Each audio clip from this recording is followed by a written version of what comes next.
Yeah, so the 2021 season, that finale, Abu Hmm. Dhabi, Saudi Oh Arabia, God. that was a peak moment in Formula One.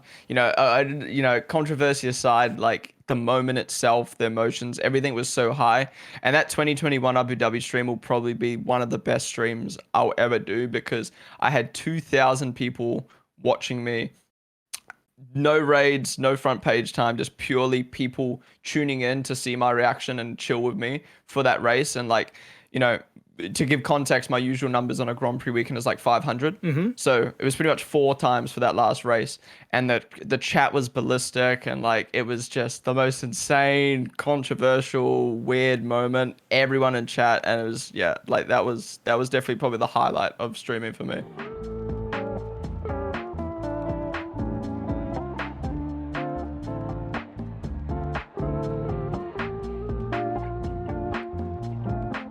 Content creators to come on, share their stories, experience, and advice. And today I have Pondon. Welcome. Thank you. Thank you for having me. Yeah, I'm looking forward to it. I was taking a look at a few of your previous podcasts last night. I was excited to get into a chat. The vibes seem good. Yeah, it's fun. It's laid back. It's your podcast. Wherever we go, it's up to you essentially. So there's Yeah, whatever absolutely. rules, it's your rules, and that's it.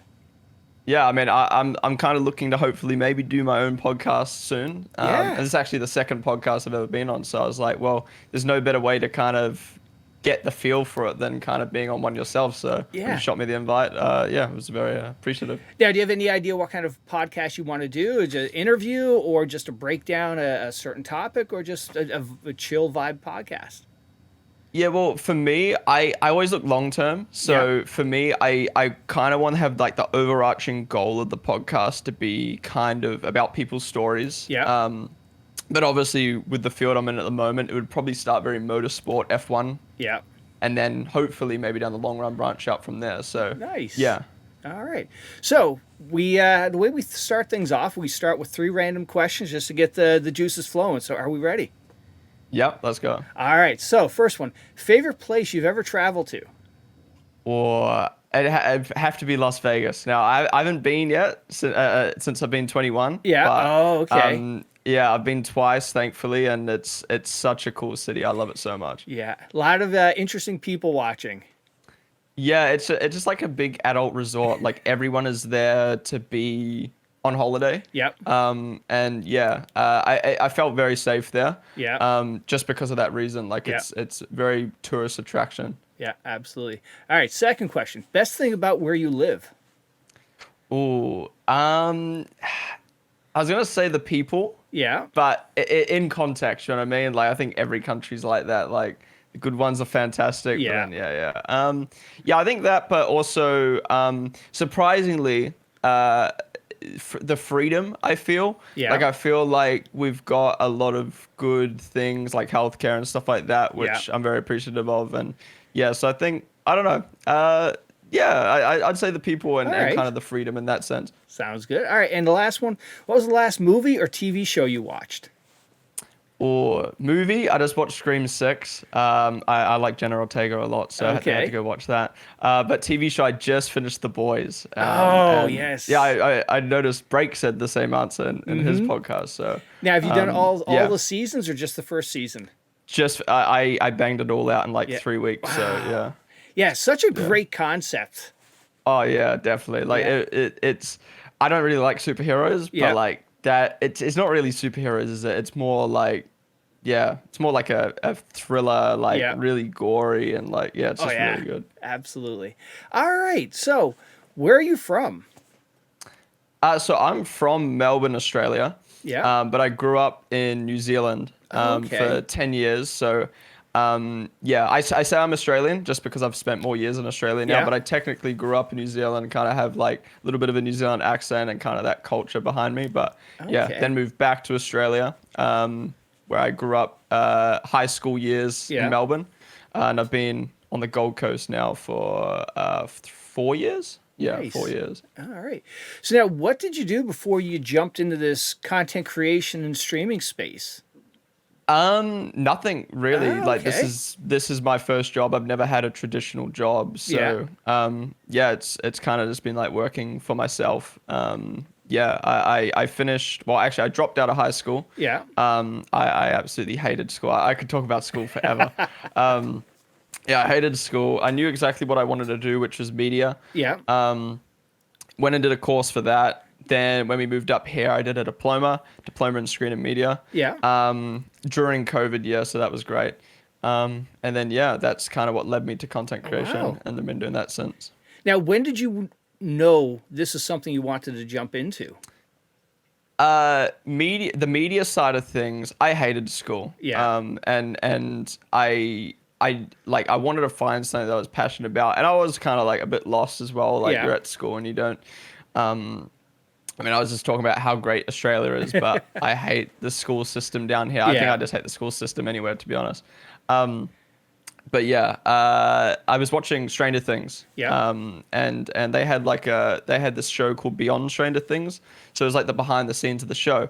I just remember watching that and being like, man, this is so cool. Like working on the set, there's so many different jobs within that kind of area. So I was just kind of like, kind of kept delving Yeah. deeper. I already knew I loved making like YouTube videos as a kid, and I was like, I didn't really know this was an industry. Like you don't really think of it sometimes, especially when you're that age. Right. So I was Yeah. like, yeah, let's see if there's a media course I can do, and then yeah, that was kind of where it started. Okay, that's awesome. Yeah, it's like I have my middle child. He's 20. When he was 18, finishing high school, he had no clue what he wanted to do, Yeah, and it's tough because most kids that age have no idea, and yeah. it's a big decision to figure out what you want to do, and yeah, no, it's really great that at your age you figured it out and you've been successful with it. Yeah, I'm very thankful. Like not everyone kind of gets lucky in that sense. I feel like for me, after I dropped out of high school, I have to admit I did spend probably like I think it was like 6 months. So I dropped out during the year, halfway through Yeah, the year, and for 6 months I didn't do anything. yeah, My parents obviously wanted me to work, but I was a bit like, oh, I'm just so done with school and like finishing my course. So I was thankful. Like they did obviously push me, but like I was thankful that they let me kind of have a break, almost like yeah, a little bit of like I called it my gap year, where I was bored for 6 months, yeah. and when you're bored, that's when you know what to do. And I think with kids, they are pushed at school, and they come home, they do homework or they do outside sports, and then they go to sleep and they wake up and they're at school the next day. They don't have time to gym. They don't have time to think about what they want to do. Like yeah, they're doing hobbies, but yeah, when you're bored, that's when you know what you want to do. Yeah. Ah. Now, did you play sports or anything like that? Oh yeah, I love sports growing up. I played so many different sports, was super active. Yeah. I don't play any sports anymore, but I watch or I follow a lot of different sports. I love them a lot. What is your favorite sport besides racing, of course? What's your favorite sport to watch right now?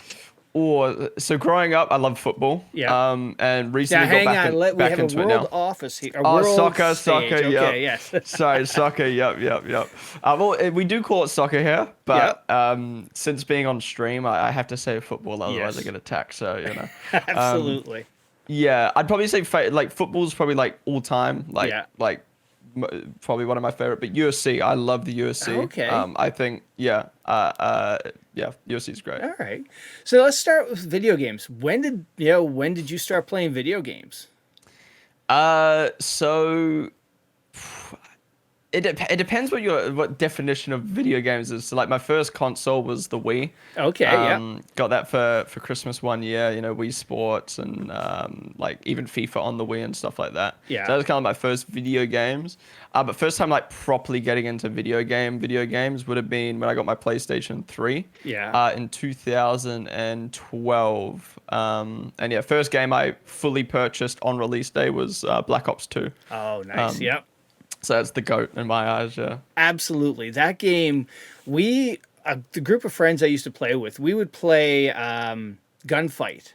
But we would set the rules that if you got stabbed, you went back 10 spaces or 10 places. Yeah. So our gunfight games would last an hour. Just, but That's it so was the fun. best. That's truly one of my favorite COD games. Yeah, like I won't sit here and say Black Ops 2 was the best game of all time, but that period of gaming was so influential into what it is today. Like so many of the people from that scene, whether it's YouTubers or pro players or casters or business owners in the esports scene all came from Black Ops 2. Yeah, definitely. And now, what are over the past few years? What are some of your favorite games that stick out?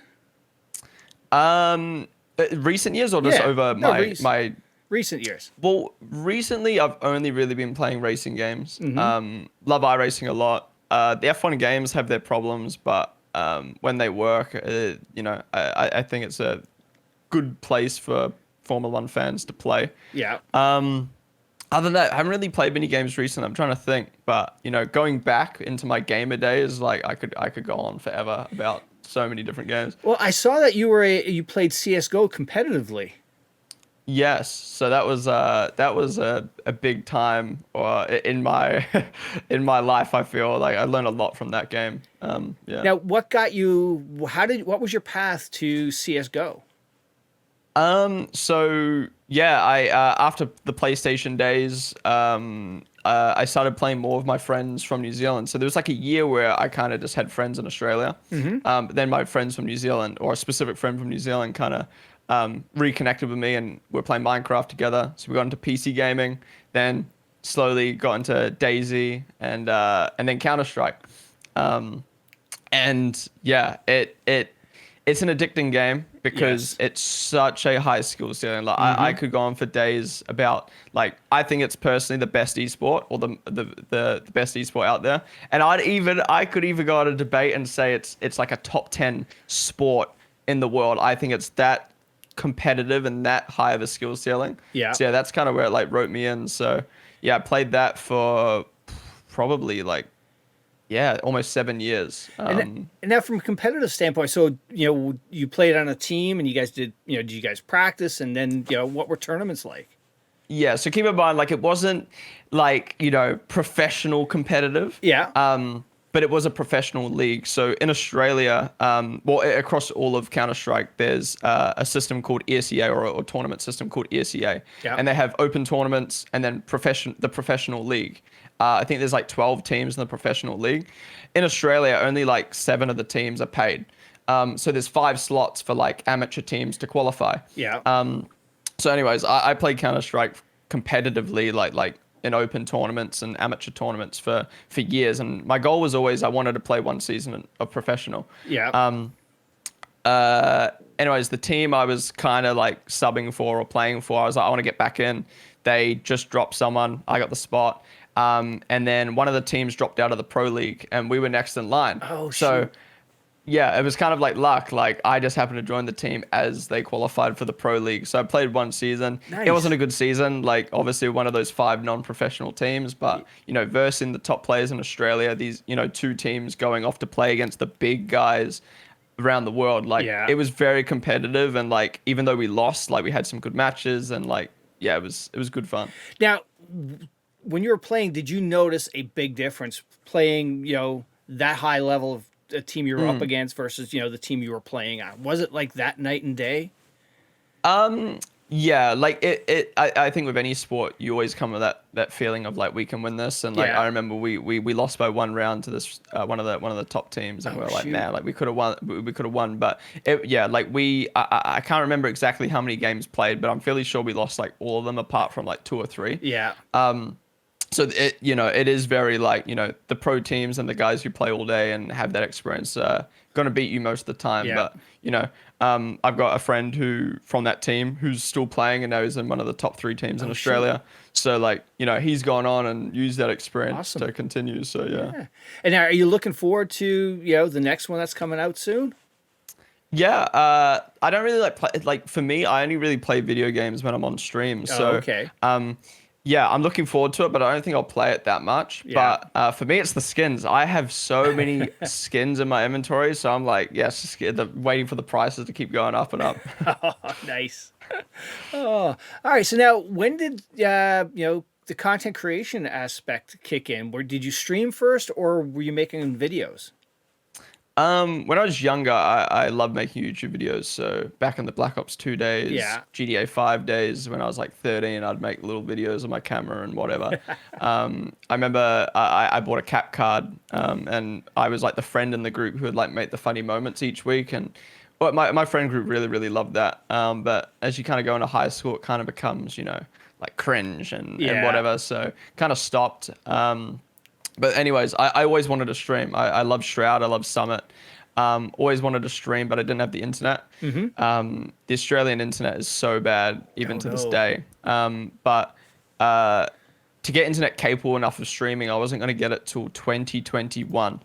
Holy cow. So I literally remember getting an email like a year ago being like, "Oh, your old house has the internet capable now." And I was like, "Well, I can't imagine having to wait that long." So Yes. anyways, we moved house. So that thankfully got me internet in 2019 to be able to stream. Oh, And nice. yeah, I always had the intention to want to stream. So the second we moved house, I was like, "All right, I'm setting everything up properly, doing everything properly, and then yeah, let's get into it." And what made you hit that go live button? I think I just love the gaming scene, and I Yeah. love, again, looking up to Summ1t and Shroud. Like what, I mean, it's kind of a different thought process now, but like, man, how cool would it be to just be able to have viewers watch you play Right. video games all day? Like, And then get yeah, paid and make it a job. Yeah, totally. yeah, exactly. And now, what were some of the first games you streamed?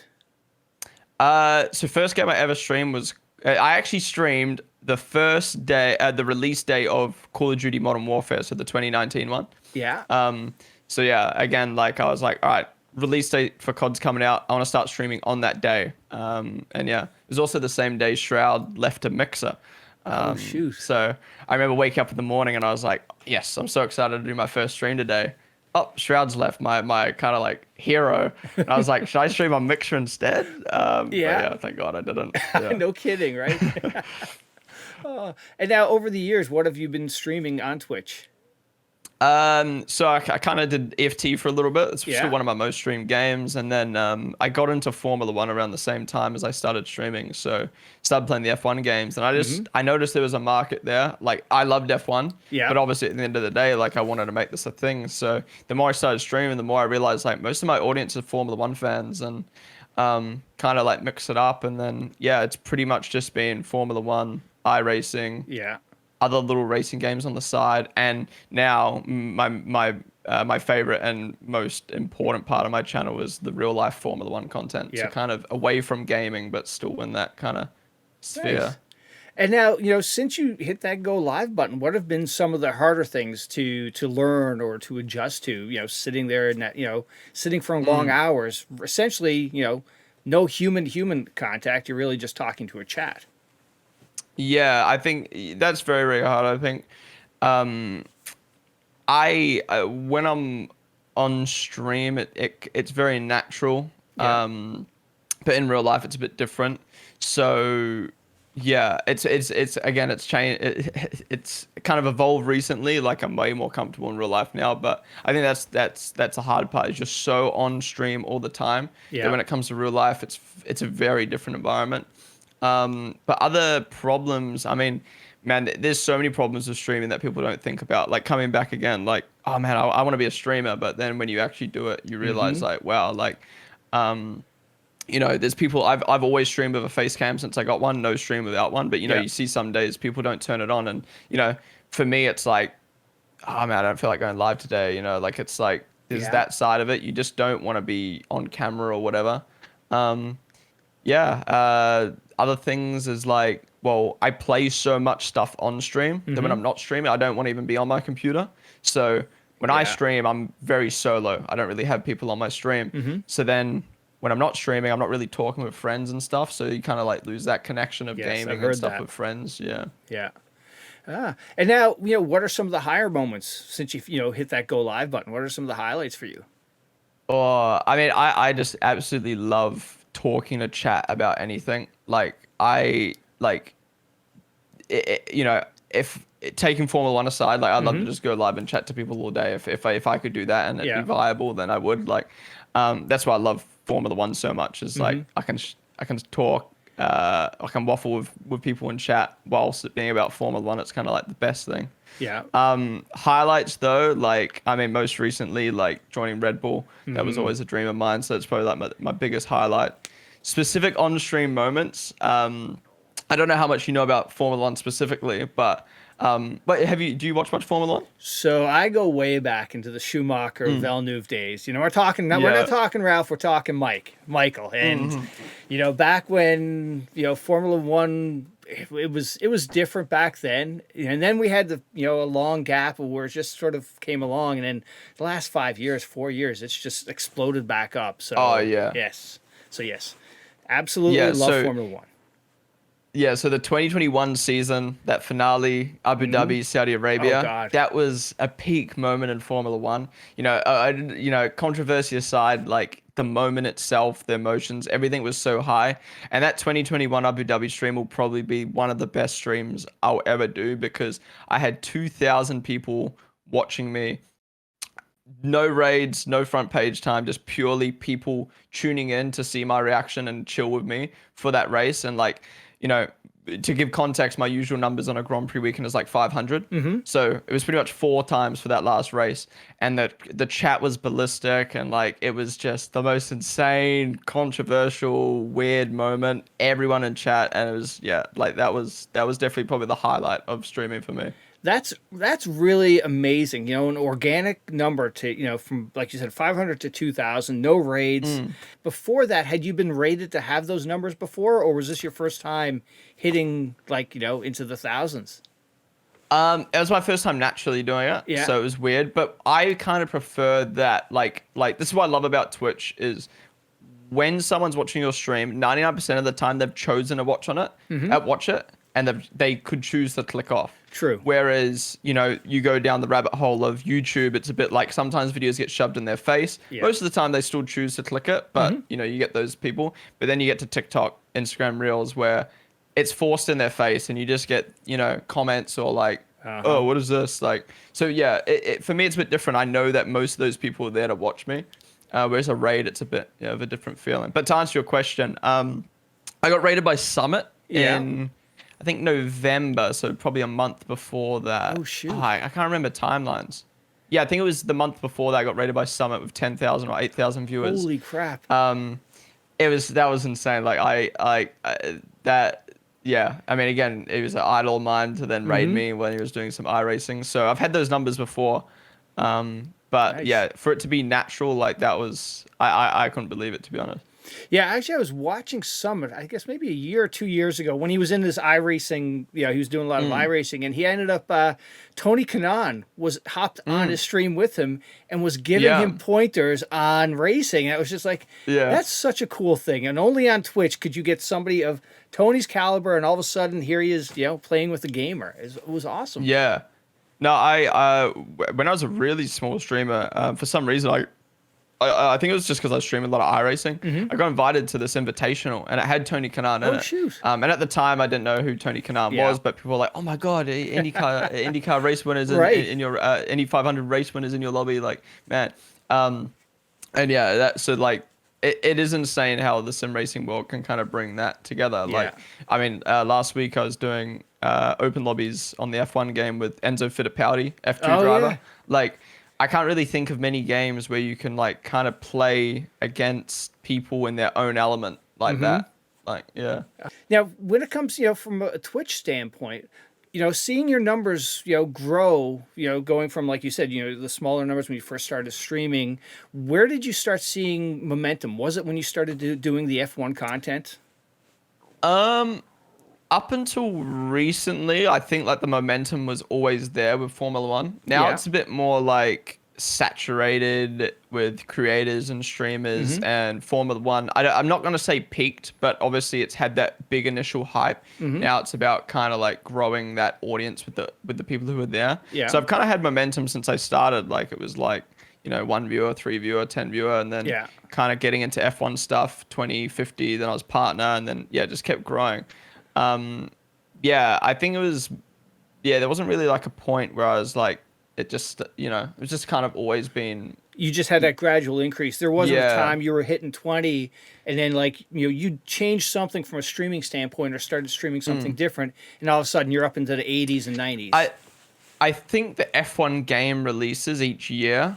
I think that's the luxury that sports games, FIFA, NBA, and F1 have is one time every single year, you know you're going to have viewership and you True. know you're going to be able to capitalize on that viewership.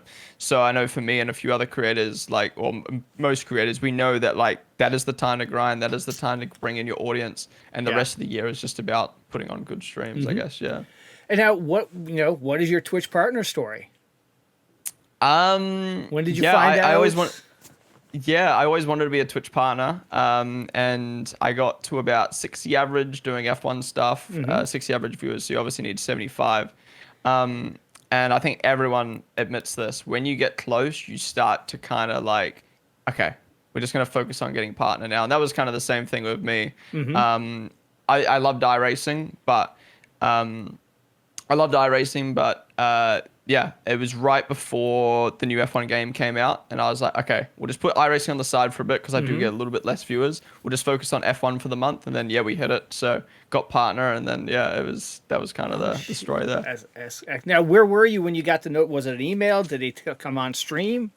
I was live at the time. I think there's a clip Nice. out there where it popped up, reach average 75 viewers, and I was like, yeah, let's go. But I was told, and how it works is they don't accept you straight away usually, unless you're like really like blowing past the 75 mark. Yeah. They typically want you to sit at 75 or more for at least a month. So what I did was I was like, screw it being a month. The F1 game's coming out or just came out. I'm confident I can hold this number. So rather than applying now and then having to wait a month, I'll wait 2 weeks. And then that's what I did. And then I got accepted straight away. So I was Nice. kind of like, yeah, rather than forcing myself into waiting a month, I'll wait until a peak point that I can do it. And they'll be like, okay, no, he's fine. Nice. That's excellent. And now, when did you start creating YouTube content for, was your first YouTube content, now that you've started streaming live, was the your YouTube content F1 content, or was it other gaming stuff? So when I started, it was just like stream highlights. Like obviously when I started streaming, it was all completely passion based. So like Yeah. stream highlights for me are fun to look back on with friends. So it kind of started with like that stream highlights. Then I kind of went down the route of like, well, I'm just gonna upload videos that for my community to kind of like, for instance, if I did a league race, I'd upload it so they can watch back if they didn't watch it live. Kind of like a replay system. Yep. And then yeah, that slowly then branched into like, well, Twitch isn't completely viable, and I need to grow as a content creator. So I've started doing specific YouTube content, or like taking my streams and Yeah. editing them up for YouTube, and yeah, that's kind of that route there. And now, the vertical content, whether it's TikToks and shorts and whatnot, I'm assuming you've jumped over into there as well, spreading your content, everywhere essentially. Yeah. I always kick myself about short form content. So obviously TikTok kind of grew in the last couple of years. And I wanted to start TikTok about a year and a half ago. Even before that, like 2 years ago. And I was like, all right, we're going to start at the start of 2022. And I didn't. I'm too much of a perfectionist. So when I Yeah. start something, I want to commit to it. So now I've started, and it's going really, really well. But I look at how big TikTok's been. Specifically in that year, there's been 2 creators that come to mind who solely in 2022, purely from TikTok, blew up. Yeah. And I'm like, man, what if that was me? But then the other side, I look at it as like, well, I focus solely on Twitch, and I grow my Twitch to a good point, and I had opportunities on Twitch. It's Exactly. like, I feel like now was the right time to do it, and I'm seeing some nice growth. So yeah. Nice. Yeah, you can't really focus on what's in the rearview mirror. That happened. You got to let it go. Yeah. And just focus on what's in front of you. Yeah, exactly. And now, when did what was your path to F1? Was any of your family into it, or you caught it on TV? A few times. It's like, yeah, I think this is pretty cool.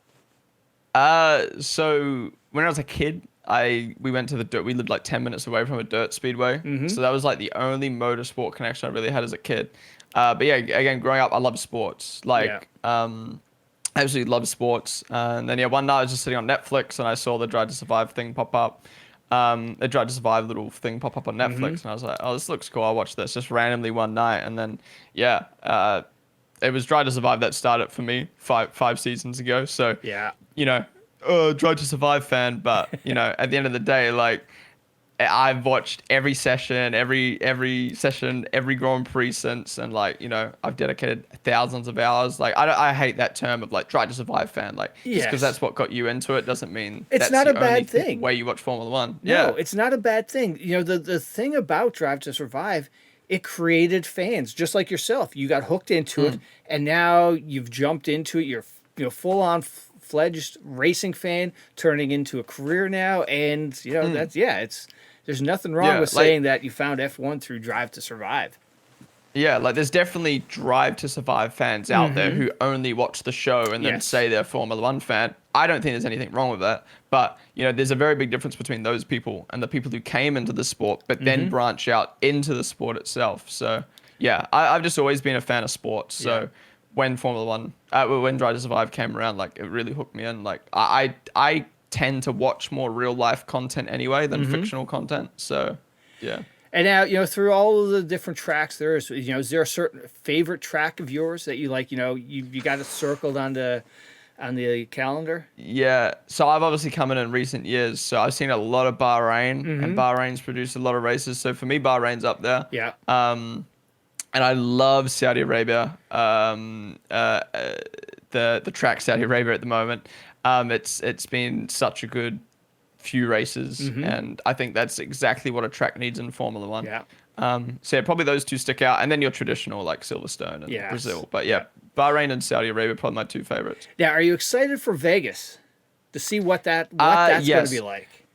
Well, obviously, before I mentioned I love Vegas, so I think that's going to be an awesome Grand Prix. And I think a lot of people who make these comments about Formula One, oh, it needs, it's more than racing. Like, of course it is.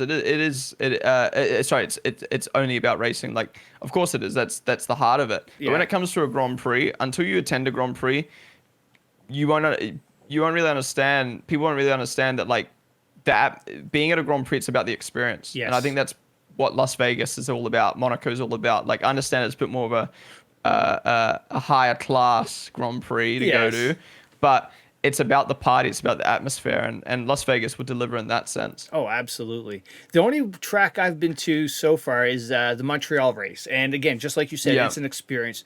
Friday night, there's music music is playing everywhere. There's I don't know if this is specific for the Montreal Grand Prix, but it seemed like anybody who owns a Ferrari, Porsche, Lamborghini, there's one street that is locked, closed off, and everybody's cars are parked there, and and then Saturday they race a Ferrari race. And then you've got your practice and your qualifying, and then the big race on Sunday, and it's a full weekend experience. Yeah, exactly. Like, at the core of it, it is racing, but at the end of the day, you can just watch on TV if Yes. that's all you care about. You're going to a Grand Prix to smell, hear, taste everything about Formula One, and yeah, it's always confusing to me when people are like, oh, Las Vegas, we don't first, we don't need another American race, Right. but oh, the track sucks. Like, we haven't even raced there yet. Like, what? Yes, I know. And this is going to be a Saturday night race, I think. It's just going to be a crazy Yeah. time in Vegas. Yeah, definitely. Yeah. I think there's going to be a lot of interesting stuff happening that way. I mean, Miami was so like, I'm not a big fan of the track or that Grand Prix in general for different reasons, but like the marketing they did and Oh, the God, hype yeah. that was there for that was insane. So I can't imagine what Vegas would be like. Oh, yes, absolutely. What's your take on the season so far? We've only had a couple of races. For me, like I always look at I like every driver in F1, and like I look at the whole sport as a whole. So for me, there's always little things to look at, stories to talk about. With Max and Red Bull way out front, like it does. It could be more exciting. Like if there's a team that's gonna win, I obviously want it to be Red Bull now working with them. But Yes.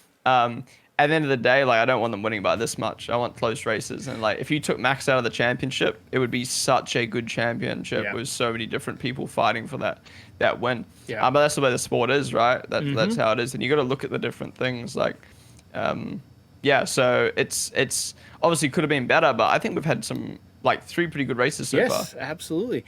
And it's not like last year where, it was the porpoising. That was the, start of the year. And like you said, yes,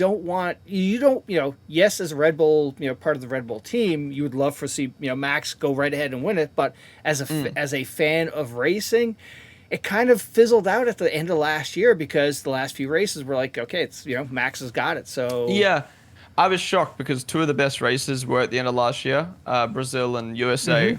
They were two of my top three races of the year after the championship was finished. So it goes to show you can still have good races with the championship done without there being a championship fight, which some people forget about. But it was crazy because they were two of the best races, yet they were two of the least performing videos and two of the least performing streams Yeah. of the year. And it's like, man, like Formula One is really dependent on viewership from the championship fight, Yeah. which I guess that's any sport really. But yeah. And now, from a Red Bull standpoint, so you were a content creator for the Redbull Esports team, right? Team, yeah. Yes. So Redbull Racing, every Formula One team has to have an esports team. Okay. That's the way it works. They partner up with some teams partner up with esport teams to help run that. But every team, Mercedes has their esports team, Red Bull have their esports team. So they compete in F1 esports. And then some teams compete in other sim racing competitions. And then Williams, for some reason, have just branched down to other esports. Oh, so like okay. Fortnite and stuff. So Really? that's very interesting. Yeah. That is interesting. Yeah, it's really weird, but I guess they're trying to grab that Fortnite audience. I'm not too sure really. But yeah, that's pretty much where I angled myself at first was to come in that esports door. And Now, how did you get hooked up? yeah, it was so obviously at the time I was streaming on Twitch and really in the gaming scene. Yeah, really loved F1 esports. Again, I just love any sports. Yeah. And F1 Ellie, another content creator, she joined in April. They took the leap into content. The guys at Redbull Racing Esports wanted to start getting into content because they know that esports is more than just just the racing itself. Yeah. Like you need to have that content behind the team and the fan base there. So they took the leap with her and she was fantastic. She did 2 amazing streams at Grand Prix and they absolutely loved it. And straight away I reached out. I was like, hey, look, if you need another content creator, I'm super open to doing it, kind of pitch myself. And then, the time came where they were happy with what Ellie did. And they were like, let's get another person on board. Obviously Ellie's from America. So me being in Australia, it's like different time zone, different, Nice. kind of geographically, different side of the world. So that was kind of like how I angled it that way. And now, when did you find out? What did they reach out to just call you up, or was it an email, or were you totally shocked? It was a very, very long process. Again, the day after Ellie was announced, I shot that kind of, hey, I'm here, email, and they were like, oh, we might be interested. Nice. So ever since then, you just grab onto hope that it might happen one day. Yeah. And then, it's like, all right, we're interested. And then there's like the first talks, and then it's like, all right, let's see how this goes. And then there was a long contract stage, and then with anything, it always takes time, and they kind of want to see how things go, and then you want to kind of see how things go, and then yeah. So there wasn't a pivotal okay, this is insane moment. It just kind of all happened quick. Yeah. Yeah. And now, did they say, hey, show us some examples, create some content for us, or was the content really what you were already producing? Your live streams. Yeah, I think I already had a pretty diverse portfolio with the real life F1 streams, the F1 gaming, F1 league racing. I kind of had a bit of a diverse portfolio in that sense, and obviously I'm not the biggest creator in the world, nor am I even the biggest creator in the Formula One scene, but I was kind of at the time up and coming, and I think that's what they saw. They saw the passion, the hard work, and they were willing to take that risk or that. Give an opportunity to someone who wants it more or wants to help the team grow, and yes, I'm very thankful for that. Excellent. And now, what's been the highlight since you got signed up with them? Well, again, it started as, okay, this is Redbull Racing Esports, and my goal was always to work with an F1 esports team and hopefully branch that content to the real life team, because I think there's a good overlap there to bridge that gap between sim racing and real life Formula One Yeah. because 99% of people who watch and play the F1 game watch Formula One. Yes. So the only way to bring people to F1 esports is through Formula One, really. So that was always my goal. So yeah, out of nowhere, they invited me to New York for the season launch. So Wow. that was probably like the highlight where it was like, wow, you want me to go to New York in a week and a half? Like it was like literally a week and a half before, and just create some content and enjoy the experience. And I was like, that's insane. And then yeah, we'd always planned the Australian Grand Prix, got me going there, but I couldn't have imagined it being as perfect as it went. Yeah. So now, Hank, so you got to go to New York for launch, and was were the drivers there, and Christian, who was all there? Yeah. So it was they flew me out on Wednesday, I think it was, and then Thursday they with Redbull US they with Ali and some other Redbull Racing ambassadors. So they're doing like they've got some UK creators on this year to be ambassadors of the team. And create some content, some Grand Prix. So they were there. So they sent us to Madison Square Garden for the Mavericks, Knicks versus Miami Heat game. And then yeah, Friday was the launch. So it was like they launched the car. They talk about all the sponsors and stuff like that. The drivers do so much interviews. So yeah, Max, Checo, Daniel, and Christian were all there. Oh, And then I forgot about Daniel too. Yes. yeah. Oh shoot! And now you show up in New York. Say, okay, here's your camera. Start capturing content, or what was the process there?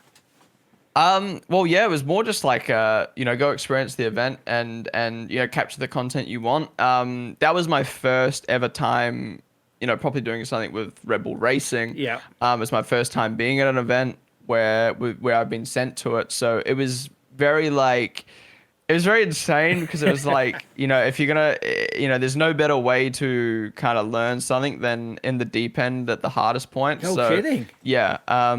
Yeah, I kind of like just recorded around the event. But I did some interviews with the drivers, which I still haven't actually posted yet. I got my first one with Daniel coming out this week.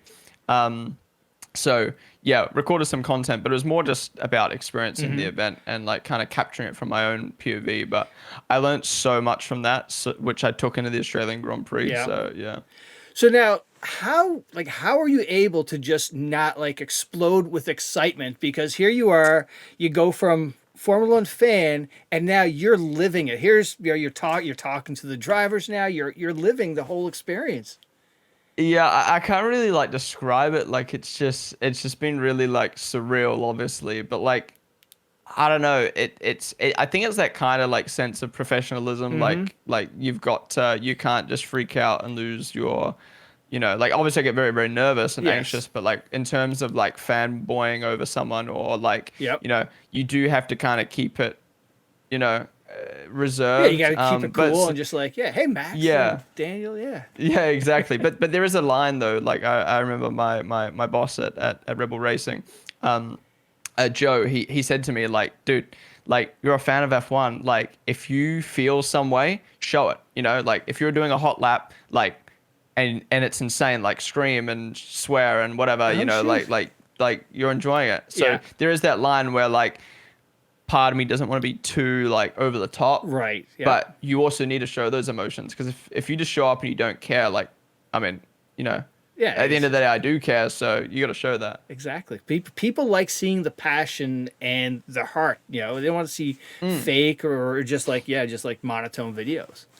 Yeah, exactly. Oh no way. Now what did mom and dad think when all of a sudden, hey, yeah, mom, look at me now?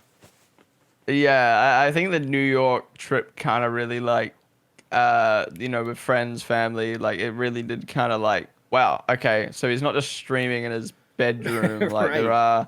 there's more to it than that. So yeah, that was pretty insane.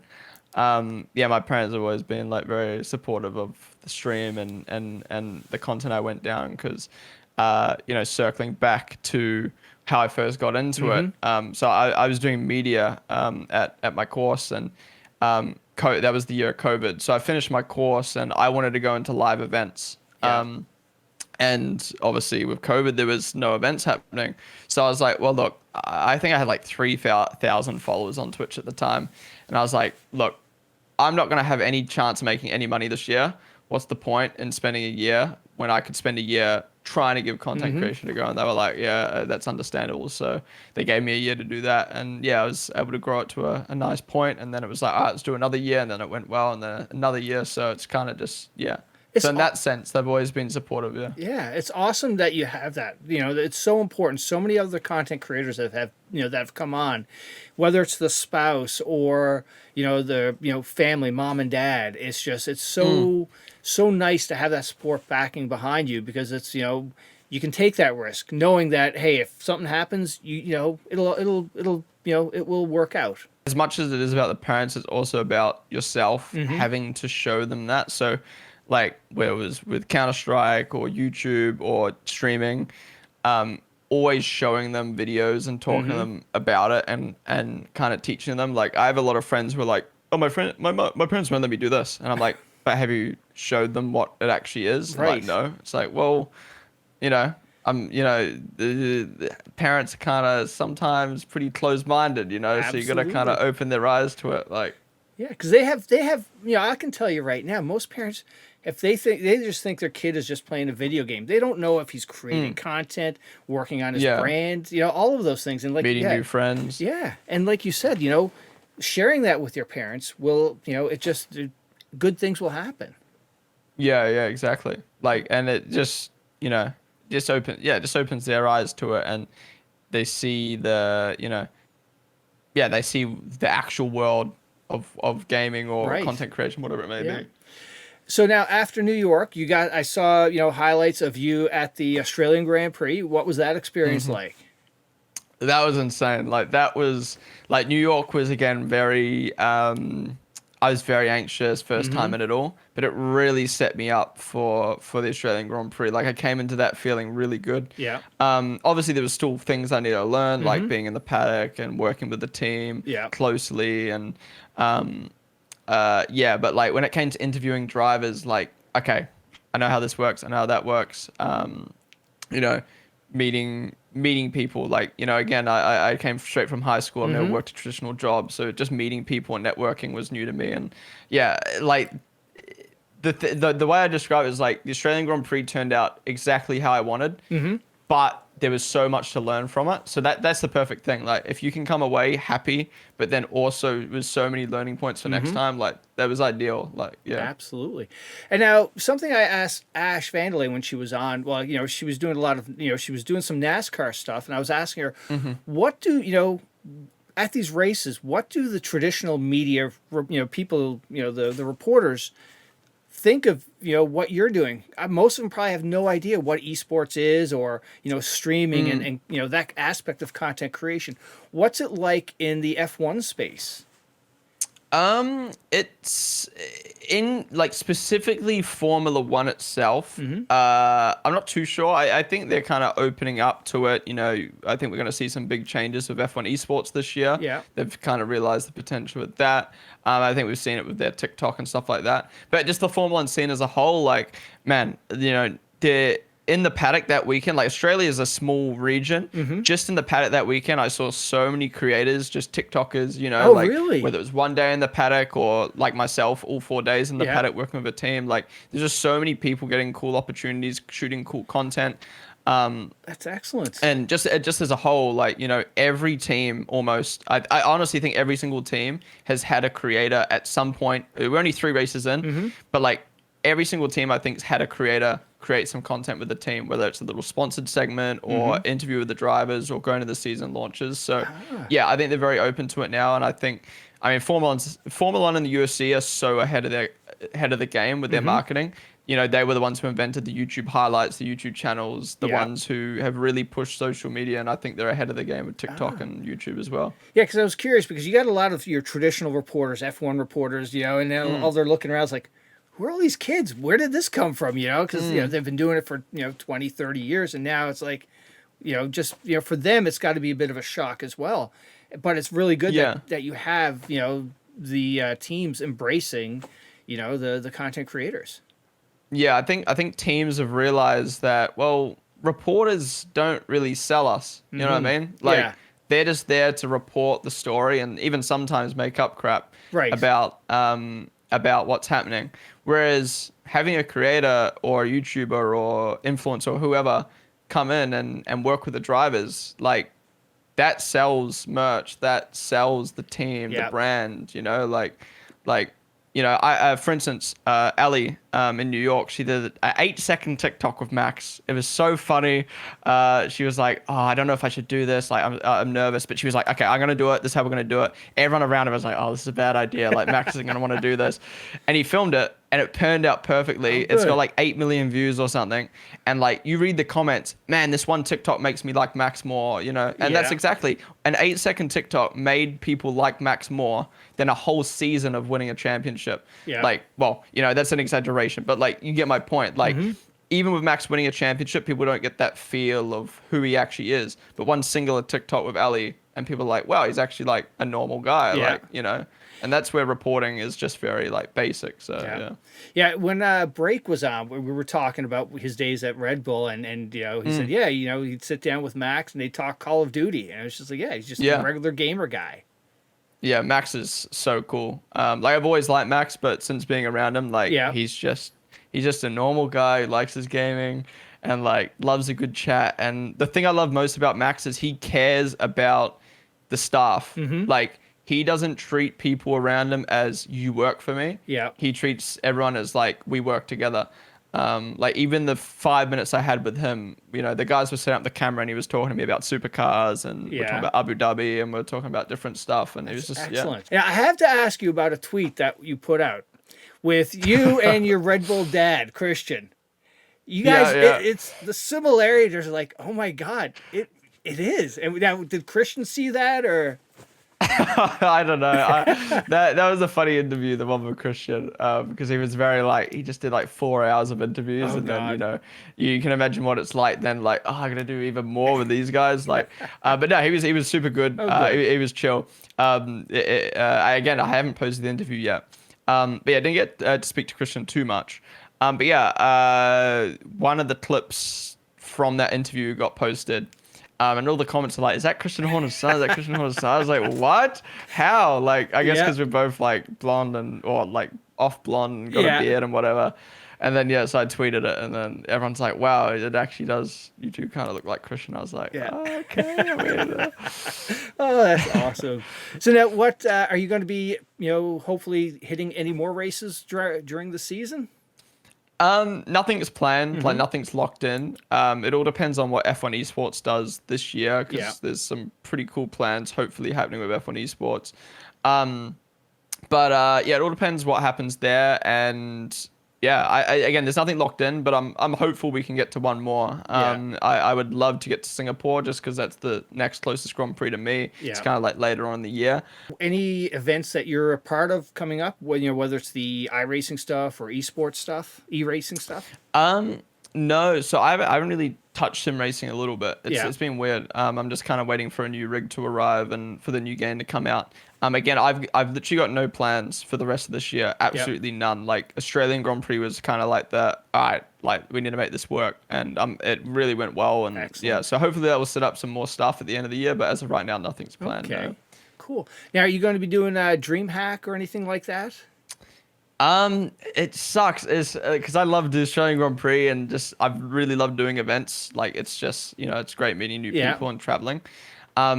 In Australia we've got Supercars, which is our like kind of national championship.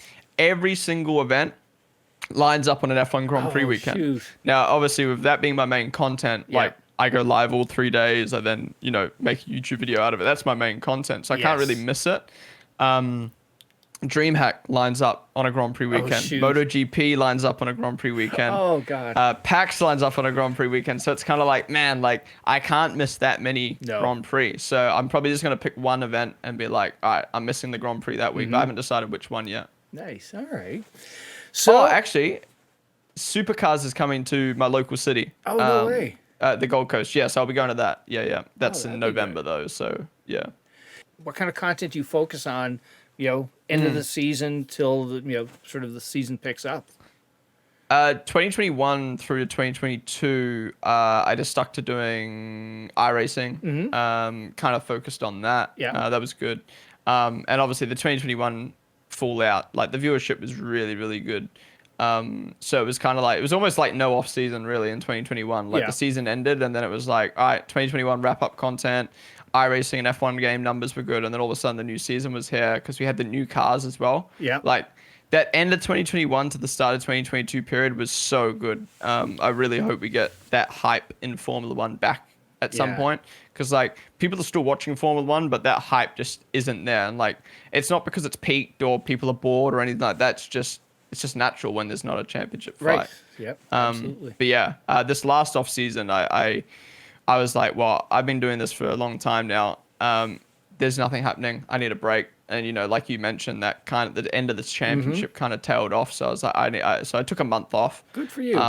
And yeah, and that was really good. Like, again, you kind of get stuck in this. Again, like I was saying before with school, like that 6 months off of just being bored makes you realize what you want to do. So that month off of being kind of not bored, but just not doing anything made me realize, like, all right, this is what I want to do with streaming now. And it really Let you does strategize boost you up. and recharge. Yeah, 100%. Yeah, and that's something that I think a lot of content creators really are nervous about taking, just taking some time off because, like they all say, they stop if they're not on stream, they notice a decline if they're gone for a few days. But for you, that was it was the perfect timing. It sounded like. Yeah, well, I'm very like OCD when it comes to like my content and streaming. So I hate. I used to stream 5 days a week. Yeah. 7+ hours a day, and like if I didn't do 5 days, 7 hours each time, I'd be so stressed. I'd be like, man, I didn't hit those numbers today and whatever. I remember I went in 2022 when I went to the Australian Grand Prix. I had to take a week off, and I came back and my numbers were gone because of the way the Twitch algorithm works. Right. And I was like, I'm never taking a day off again, and like that stress really does build up. Yes. And then I realized like that's not healthy, and growing on Twitch is kind of like, it is what it is. Right. And that's what kind of, with my break, I realized like I want to be a creator as a whole. I don't want to be streaming. Like, as much as I love streaming to, hundreds of people, it's at the same time streaming, doing like a 7-hour iRacing stream just to keep your numbers up. You're not really, at the end of the day, like it's fun as it is, like that's not viable long term. And if you're not essentially earning enough in that 7 hours, and you got to treat it like a job at the end of the day. Absolutely. Well, it is. And like you said, it's, you've got to focus on your content, and if, you've got to have it sort of, sprinkled out among, whether it's YouTube or, TikToks, stuff you're doing with Red Bull. It's, that's what you need to do. Yeah, it's about balance, like I honestly hate sometimes sitting here and being like, oh, if it's not paying the bills, then why am I doing it? But like you've got, it's got to be that balance. Like you've got to enjoy the content you're making. Yeah. But it's also got to be content that's viable, because you can't all the time make purely the content you want, because it's about what the viewers want as well. Right. So it's find that balance, and that I've found that happy balance of Nice. I absolutely love what I do now, and I've got people who love what I do, and it also allows me to kind of keep doing it. So yeah, absolutely. Now, how would you describe the Pondon community? It's an interesting one. Like I think it's a lot of people my age, guys my age. But recently I've seen like a big increase in females as well with the real life Formula One content. Yeah. So, I think it's just like a lot of relatable people who like, even though I'm doing a lot more real life F1 content now, I do think it's a lot of people who are into the gaming side. And I think that's what I like to focus on, is like, we focus on Formula One, but we can have chats about things more than just Formula One. Yeah. And now somebody coming into a Pondon stream for the first time, what are they, what are they experiencing? What are they in for? I try not to ever miss a message in chat. Like, obviously there's times where it's crazy, but like start of the stream, I'll read every message. I think that's what Twitch is all about. Everyone kind of tailors their stream differently, but I'm thankfully in a position where I can not miss many messages. So I read every message during a practice watch along. All we're doing is we're watching cars go around in a circle. Yes. So I read every message in chat. Some people are like, why are you reading my message so late? And it's like, well, I've not got anything to talk about right now. I can go back and chat and find a message I didn't read. Right. And we can play off of that. So yeah, if you come to my Nice. stream, most of the time you'll have your message read and a conversation started from it. And I think like I try to be professional, but at the same time, like you've got to be kind of like chill, because if it's very like forced and like Mm-hmm. whatever, it doesn't come off natural. So yeah, Yeah. I'd say kind of just like a natural stream that's kind of focused on the chat and very Formula One. Like Yes. anything Formula One, like if there's something Formula One, I'll do it, or I've Nice. done it. And now, when you're not creating content, what do you do away from the computer? What are some of the things you enjoy? Honestly, I'm not ever not making content. Like, yeah, watching YouTube or TV shows. Mm-hmm. But that's kind of something I need to balance better. Is like it is very like I love what I do so much that I do it all the time. Yep. But at the same time, it has gone to the point where it's like, well, you know, it's time to start, doing some other things. But it's hard to balance. Yes. It's always like a grind. Like, the way I see it, at least, is like I'm at a point now where I can grow a lot. So I Mm-hmm. am focusing a lot on that. So right now, I don't really do anything in my free time. Like, Yeah. honestly, other than watch TV shows, it's mainly all dedicated to content. Yeah. Well, it's because you're loving what you're doing. You're enjoying it. It's passion. Yeah. And that's And I think as well in the back of my head, it's like I hate missing an opportunity. Mm-hmm. So like I would hate to be like, oh man, I could have made another TikTok today, or I could have made another video today, Yeah. but I decided to watch a TV show instead. Like that TV show will always be there for me to watch, Yeah. But All right. capitalizing on Formula One content isn't always going to be there for me. Yep. Absolutely. All right. Well, hey, you've survived the podcast. But Sweet. before you go, it's your turn to, Ash called you out. So who are you calling out Yeah. as someone that should come on and share their story? Well, two people I definitely would have said was Ash and Break, but you've obviously had them on Yes, before. they've both been here. But my boy Tom. Okay. Tom, he's a Dutch Twitch streamer. Oh, he speaks English on his stream Okay. though. F1 game oriented. But the cool thing about Tom is me and Tom we're both in the Formula One world, Mm-hmm. but we do very different styles of content. Like my stream is very different to his. Yeah. But off stream, we are like the same person, the way we think about Twitch and content and stuff like that. So I think it'd be a great one to have on, and he's a really cool guy, and Awesome. he'll delve really deep into the kind of the F1 game world. Excellent. All right, Tom, we're coming for you. All right. Well, thank you so much for doing this. It's been awesome to meet you, and thank you for sharing your stories. No, thank you so much for having me. It's been great to share, and like really really chill and inviting. So thank you.